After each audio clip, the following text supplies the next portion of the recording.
As we have completed with this elevation plan 1, now let's see the elevation plan 2. For that, what we do, here you can see that elevation plan 2. I will just provide you the .dwg file of it particularly. Just choose double tap on it. It will be present in a download format. Okay, and this is the elevation plan. You can see that this is the the elevation of the floor plan, ground floor plan, and the first floor plan. This is also a G+1 story building. The headroom is also being present here.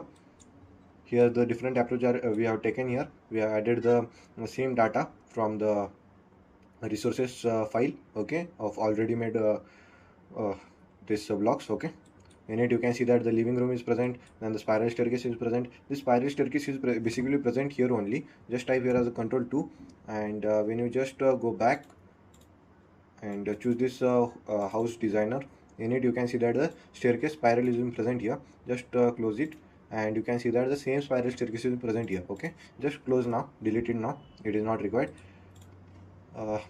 These are the different approaches I have taken to make it. Okay, this is the elevation plan we have made. You can change its color whatever you want. Currently it is set to white for this wall. Just drag it, and you can change the color to yellow also, and you can see that different lines are being seen properly. Control Z to see it more properly in the white. Okay, like this approach is being taken here. You can go and make this plan. Okay, you can first of all make this floor plan, then add this references. In it you can add the all this furniture, and then after you can make this elevation plan. If you have, you can also make the section plan of it also. Okay, so that's it. We will see in the next video.